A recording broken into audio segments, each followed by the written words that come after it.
विद्यार्थी मित्र हो, आपण basic concept and political science या पेपरमध्ये सुरुवातीच्या काही तासिकामध्ये राज्याचे आवश्यक घटक त्या ठिकाणी बघितलेले आहेत. तर आजच्या या तासिकेमध्ये आपण राज्याची निर्मिती करणारे जे काही घटक आहेत किंवा सिद्धांत म्हणूया आपण यांना, या सिद्धांताची चर्चा या ठिकाणी करणार आहोत.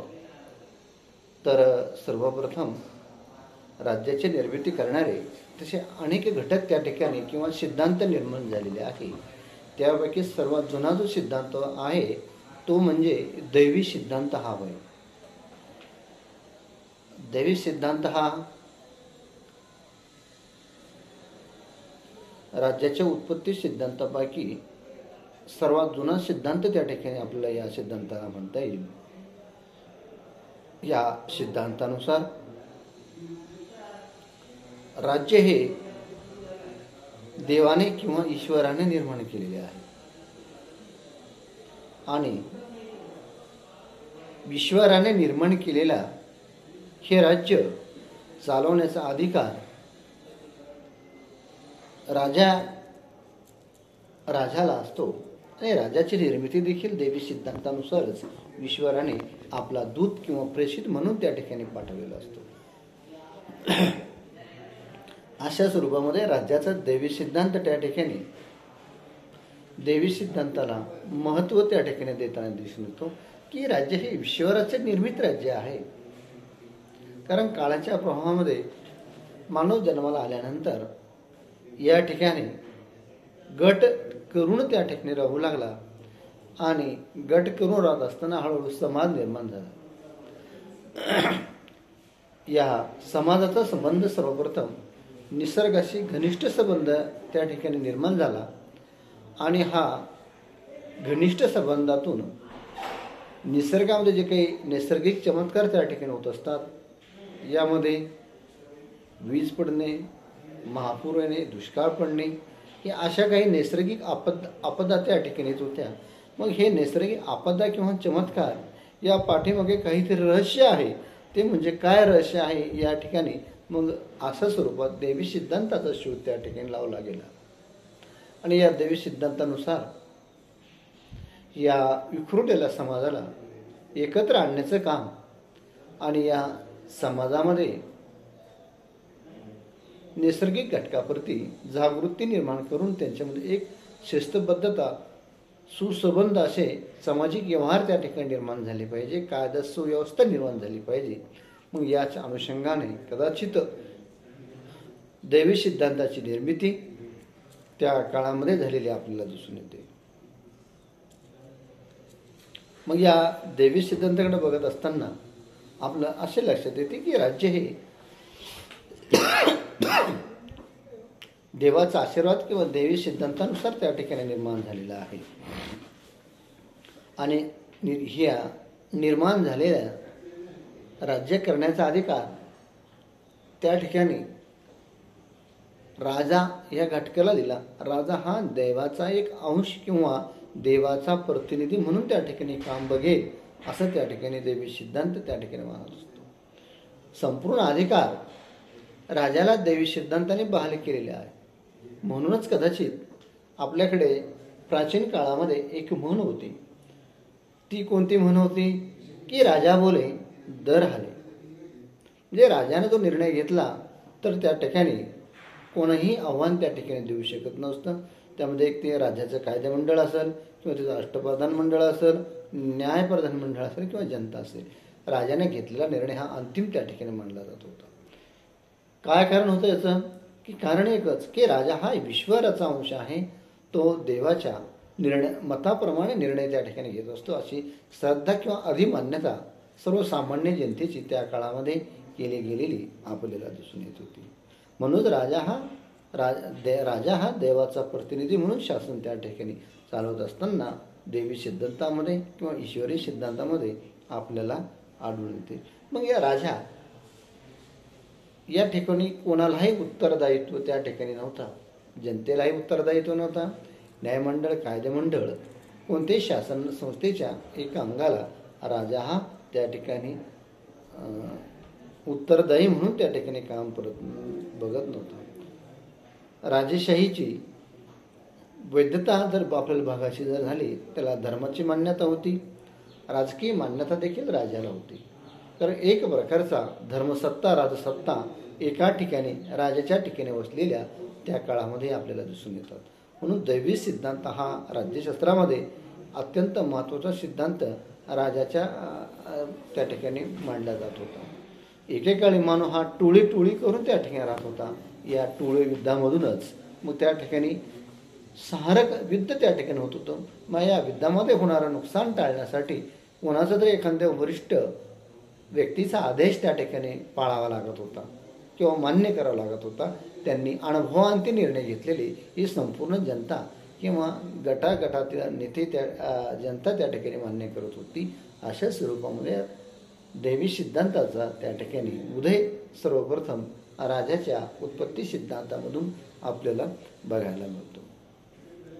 आणि राजाचा हा अत्यंत प्राचीन असा दैवी सिद्धांत आहे. दैवी सिद्धांतानुसार राज्य हे ईश्वराचा अंश असते. राजाची इच्छा जोपर्यंत आहे तोपर्यंत राज्य हे बुरतवीत तलावावरती टिकून राहील हा समज जनतेच्या मनामध्ये होता. मग याचे काही उदाहरणं देखील आपल्याला त्या ठिकाणी मिळतात. विशेषण पूर्व 3ऱ्या शतकामध्ये कौटिल्यानं जो अर्थशास्त्राचा ग्रंथ लिहिला आहे, यामध्ये राजा संदर्भातला दैवी संदर्भातला एक सिद्धांत त्यांनी मांडलेला आहे. एवढंच नव्हे तर युरोपमध्ये देखील मध्ययुगीन काळामध्ये राजा हा ईश्वराचा अंश मानलेला आहे किंवा दैवी सिद्धांताचा स्वीकार मध्ययुगीन काळामध्ये केला गेलेला आपल्याला दिसून येतो. अशा स्वरूपाचा राज्याचा दैवी सिद्धांत त्या काळामध्ये निर्माण झालेला आपल्याला दिसून येतात. याचे अनेक ऐतिहासिक दाखले किंवा संदर्भ देखील आपल्याला त्या ठिकाणी दिसून येतात. यानंतर दुसरा सिद्धांत जो आपल्याला बघायचा आहे तो म्हणजे सामाजिक करार सिद्धांत हा होय. समाज आणि राज्यकर्ते यांच्यातील करारावर हा सामाजिक करार सिद्धांत त्या ठिकाणी अवलंबून आहे. निसर्ग अवस्थेतील मानवी जीवन या सामाजिक करार सिद्धांतानुसार अत्यंत खराब होता. माणूस हा मुळात स्वार्थी होता, अहंकारी होता. त्याच्यामध्ये दुर्गुण मोठ्या प्रमाणामध्ये सद्गुणांचा वास त्या ठिकाणी कमी होता. अशा स्वरूपाचा करार सामाजिक करार सिद्धांताने त्या ठिकाणी मांडलेला आहे. या सामाजिक करारामध्ये रोसो असतील, जॉन लॉक असेल, थॉमस हॉब्स असेल, यांनी त्या ठिकाणी सामाजिक करार सिद्धांताची मांडणी त्या ठिकाणी केली गेली आहे. मग थॉमस हॉब्स यांनी जो निसर्ग अवस्थेचं जे वर्णन केलेलं आहे ते माणूस हा स्वार्थी होता. मग या स्वार्थाला कुठंतरी वळण त्या ठिकाणी लावलं पाहिजे. मग अशी काही एक शक्ती पाहिजे की ज्या शक्तीचा आदेश सर्वसामान्य जनता पाळेल आणि सद्गुणानुसार त्या ठिकाणी कामं करेल. म्हणून सामाजिक करारानुसार राज्याची उत्पत्ती झालेली आहे असा हॉब्स यांनी त्या ठिकाणी मांडले. मग थोड्या बहुत फरकानं जॉन लॉक आणि रुसो यांनी देखील सामाजिक कराराचा सिद्धांत त्या ठिकाणी मांडलेला आहे. कारण सामाजिक परिस्थिती संदर्भातला यांच्या विचारामध्ये भिन्नता होती. कारण सामाजिक करारामध्ये व्यक्ती समझोता हा स्वतःहून करत होता, स्वतःहून त्या ठिकाणी अधिकार बहाल केलेले होते असे रुसो आणि जॉन लॉक त्यांनी म्हटलेलं आहे. यामध्ये कोणत्याही प्रकारची कसल्याही प्रकारची सक्ती त्या समाजमनामध्ये केली गेलेली नव्हती असं लॉक आणि रुसो या व्यक्तींनी सामाजिक करार यामध्ये मांडलेले आहे. त्या सामाजिक गुहा असा शब्द रुसो यांनी या ग्रंथामध्ये सामाजिक कराराच्या संदर्भातलं विवेचन त्या ठिकाणी केले गेलेलं आपल्याला दिसून येतं. मग या सिद्धांतानुसार सामाजिक करार सिद्धांतामध्ये निसर्गावस्था ही अत्यंत माणूस स्वार्थी होता. नंतरच्या सामाजिक करार सिद्धांतामध्ये माणसाची स्वार्थी अवस्थेचं जे विवेचन त्या ठिकाणी केलं होतं जॉन लॉक आणि रुसो या विचारवंतांनी ते काढून टाकलं. तर स्वयंस्फूर्तपणे व्यक्तींनी सामाजिक करार सिद्धांत स्वीकारला. त्यामध्ये आपला अनुभव संपन्न व्यक्तीला किंवा नेता या घटकाला आपले काही अधिकार जनतेने त्या ठिकाणी बहाल केलेले आहेत असं रुसो यांनी म्हटलेलं आहे. मग अशा सामाजिक करार सिद्धांतातून राज्याची उत्पत्ती झालेली आहे असा हा सिद्धांत त्या ठिकाणी मांडत असतो. या करारामध्ये समझोता हा शब्द अत्यंत महत्त्वपूर्ण आहे. समझोता हा केवळ एका व्यक्तीकडून दुसऱ्या व्यक्तीवर लादलेला नसतो, तर दोन्ही व्यक्तींच्या किंवा दोन्ही समाजाच्या परस्पर संमतीने त्या ठिकाणी मांडलेला आहे असं त्या ठिकाणी आपल्याला दिसून येतं. मग सामाजिक करारामध्ये जो सामाजिक समझोता रुसो आणि जॉन लॉकनं मांडलेला आहे, यामध्ये मग अधिनायक आणि आधी मान्यता असलेला समाज या दोन्ही घटकामध्ये हा सामाजिक करार सिद्धांताचे विवेचन आणि समझोता समजून घेऊन तो मान्य केलेला आपल्याला त्या ठिकाणी दिसून येतो. आणि अधिकाराचं संप्रमाण त्या ठिकाणी विभागलेले आहे.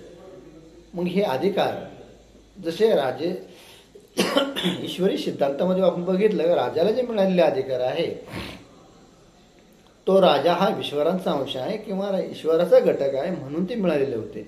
परंतु सामाजिक करारामध्ये हा घटक राज्य उत्पत्तीचा वेगळा आहे.